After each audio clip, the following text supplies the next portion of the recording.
dunida joogtaanba odagii maanta uu gardhiganaya reerkani maamul beeleedkan Hargeysa ayaan u gardhiganaya nin u hadlayay afkooda ku hadlayay ayaan rabaa inaan laba kalmadood aniguna ku idhaahdo ninkaas wuxuu yiri yaan Jabuuti la hambaliyay ciise inama jecla dowladda Jabuutina inama jecla ninkii hambaliyaya ee beesha isaaq ka soo jeeday qarankeenu ka soo horjeeda waa qaran dumis waayo Jabuuti waa cadowgeena saas u leeyahay ninkaas inama hambaliyeen markii cirro uu ka qudbadeeyay Dubai ee loo waxa casumay ninkii la oran jiray Salman DB wal madaxda ka haba ku casumay halkaas marka wuxuu qaatay inay marka aqoonsi ba heleen hadiye jeerna way naga soo horjeedaan aqoonsigeena way ka soo horjeedaan Jabuuti buur marka Jabuuti inama jecla ciisana inama jecla Ismaaciil Umar Gelana inama jecla marka waxaan rabaa inaan horta kelmad ku idhaahdo horta jacaylka dumarka la jeclaada jacayl hadaad maqasho waa rag iyo dumar buu dhex mara oo meesha wax dumar oo la jeclaada ma jiro waa kow hadaaba dawlad tihiin imika ma tiidine maamul baa tihiine dawladuhu waxay heshiis ku yihiin dantooda ayay saaxiib ku noqdaan laakiin dawladda isjeclaada dunida ma jiro taana waana dawladda dawlad isjeclaada jacayl wax la yiraahday ma jiro Ismaaciil Umar Gelle wuu og yahay wuxuu og yahay dadkii idin taageeray weeyaan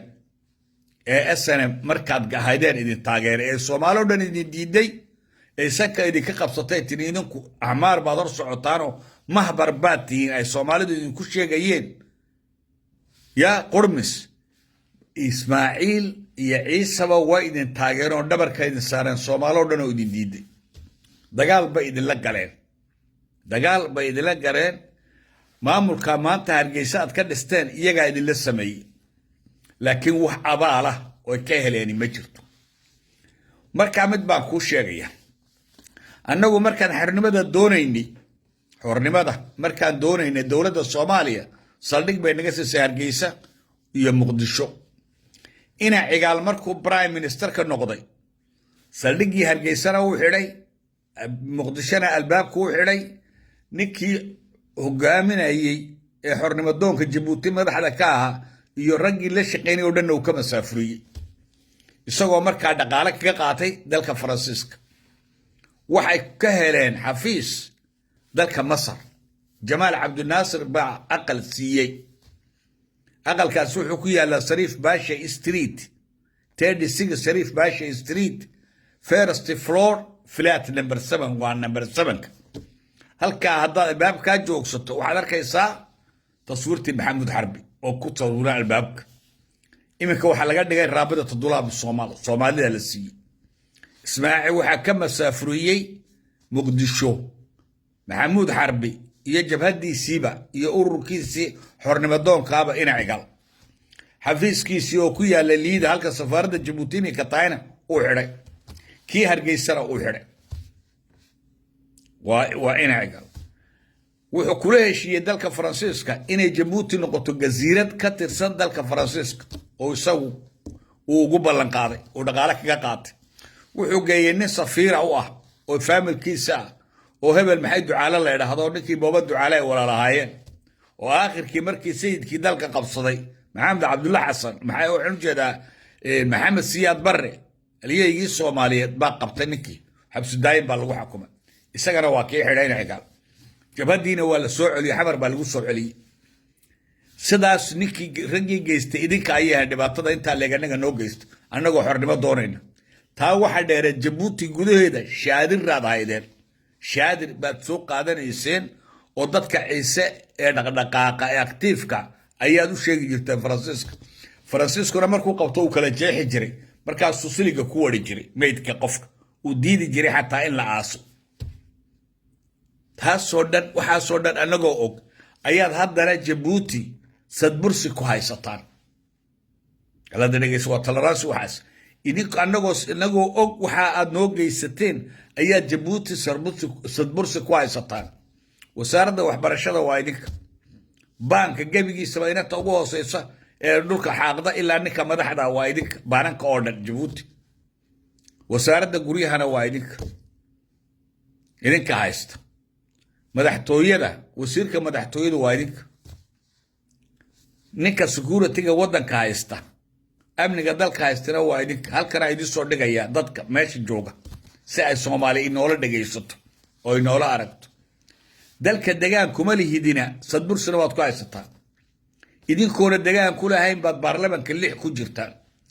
oo tihiin gudoomiye ku xigeenka baarlamaanka Djibouti waa arrin wax la yaab leh Soomaalidu inay aqbali weedaa laga yaabaa 1 kiiloomitir kaba degtaan 6 baarlamentariyaad ku leedihiin gudoomiye ku xigeenka baarlamaanka leedihiin waxa soo dhan baa leedihiin safaaradaha joogtaan haddana waxaad leedihiin Djibouti waa cadowga iyaga oo Djibouti cadow bay noo tahay oo wayna neceb tahay sidaana waad ku tihiin waxaa taa dheer Soomaali nacayb baa idinku jira annagana Soomaali nacayb baa Soomaali jacayl baa nagu jira oo ninka cadufo iyo cadayta joogay calanka Soomaaliyeed buu sitaa wuxuu diyaar u yahay Soomaali wixii uu tari karo inuu taro wuxuu awoodo ninka ciise hadduu wax awoodi waayana uu ka calool xumaanaya uu ilmeynaya waa Soomaali uu ooyaya adigana Soomaali nacayb baa ku haya meel waa dangula nooshaay ona golla tolerance waliba ku nacay dad Soomaaliyeed ayaad Laascaano ka masaafurusay oo hooye iyo ilmaheedii iyo odaygii qabay 3 baabuur kala saartay oo umulo oo ka masaafurusay oo Puntland ay qulaaminaysay iyo Galmudug ay cunto siinayeen dadkii halka markaa adgeyseen dad ka soo degay Berbera markab saaran ayaad u diideen dhulka yimaadaan oo 7 cisho soo saarna Puntland dadku way ilmeynayeen wadaadada iyo dadka reer Boosaaso markay soo dhaweynayeen ee dadka marka maraakiibta ka soo dejinayeen way ilmeynayeen way ooyeen dumuuc waxay u ooyeen dadka dhibaatada haysata aad u geysateen ayay ka ooyeen waxa soo dhan anagoo og ayaad haddana meel nagula nooshiin oo og xumaanta idin taala dhex taala oo og waxaad ku nacaysaan ninka ka noqday madaxweynaha Afrika qabiil inay tahay anagoo og ayaad haddana sadbursi haysataan sadbursi siyaada anaga haysataan waxaa soo dhibaato idinku geysteen wada siyaada haysataan waxaan jecel lahay dawladda Djibouti inay ka fikirto waxaad leedihiin cadow bay noo tahay Djibouti adigoo afayeenkii dawladda waxaad leedahay cadow bay noo tahay oo wayna neceb yihiin oo nama jecla cadowga quran leenahay waa Djibouti maadaama cadowga qura ee leedihiin ay Djibouti tahay maxaa noolo joogtaan maxaa noolo dhex joogtaan maxaa noolo degantihiin degaan kuma lihidine ma naga guurtaan waxaad nagu haysataan waxa weeye nasiibkaanu malaynaya nasiibka waa loo dhashaa waa lagu dhashaa qofka nasiibka leh waa lagu dhashaa kaamana hadho nasiibku nasabiyadana waa lagu dhashaa nasabiyada waa lagu dhashaa qabiilka taad ka dhalan kama bixi kartid inkastoo idigu kolba ka baxdaan oo haddana mid kala gashaan waa caadi inaan nasabiyadu ay ahaato meel qura oo ina guurguuri nasiibkana waa lagu dhashaa oo qofka ka nasiib badan weligaa gaari maysid nafsiguna waa wax imika degdeg buu yimaadaa oo maalmo maqnaadaa dadka yagii idin dagaalka idinla galay ee dhabarka idin saaray ee idinla gurmaday ee idinla dhigtay ee dhiig idin shubay maxaad ugu abaalgudeen Ismaaciil uu garanaya Ismaaciil sabada kaamina waa dadkan aan idin sheegayo way abaal inaydaan lahayn buu og yahay abaal inaydaan lahayn oo qofkii waxa idin tara aad dhibaataynaysaan buu iska og yahay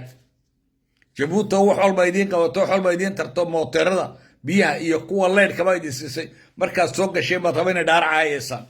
halkan aad u fadhidaan madaxweynaha baad caayaysan ee dawladda Djibouti habeena dhaar caayaysan leedeen cadow bay noo yihiin oo naba jecel ciise cadow bay noo yihiin cadowga qureen leenahay waa Djibouti baa leedihiin kii waxaan u dhiibnaana uu naxadaya waxa Hargeysa warshada kule ama shirkada kule Djibouti lacag ka soo xadeen وحضيا توغو كلا كعيا كي وحلوني بتانا ساسو حضيا هالكارجيستغي دقالي Djibouti دولة كنول باتينو مشار بعض ودا قادتان دمانتين dadka beeshanka qaato oo dhan gabiilay bay degan yihiin lacagna jabuuti ka qaataan bil walba beeshoon bay qaataan waxaasoo dhan bay ahayd ismaaciil margeli inuu joojo beeshanka jabuuti ka baxa ee lacagta la siinaya aan jabuuti ku isticmaalayn in haaf laga gooyaheed ugu yaraa minimal nus mar haddaanu jabuuti joogo oo ka baxay magaaladii waxyaalo badan baa soo socda waagu waa idinku dulbaryi doonaa saanuun ismaaciil margeelle dee saanuun ma wanaagsanaanayo oo weli maa hadda idinka idin jecelo saaga wax walba idin ogolaada ma dhacayso haddeed qaawanaan baa la ysku arkaya waxaan rajaynayaa in maamulka jabuuti beesha ciisaha iyo idinku aad isbarataan weli ismaynaan baran waxaan rajaynayaa inaan isbaranno ayaan ilaahay ka rajaynaya ismaaciil margeelle ka rajaynaya in la isbarto oonad halkana walaalagula noqon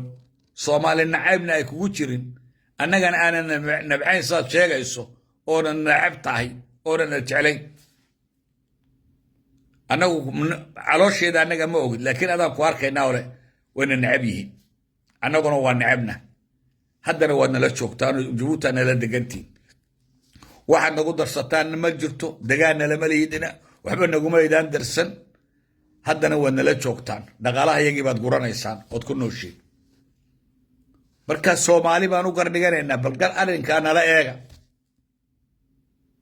reerkaas bal dhibaatada ay nagu hayaan eega iyagoo sidaa soomaali nacaybkaasi ku jira baan haddana soomaalinimo wax nagula qaadanayaan oo soomaalinimo waxa ku siinaynaa oo sadbursi ay ku haystaan weliba sadbursi ay ku haystaan soomaali aad baan idin salaamayaa meel kasta oo dunida joogtaanba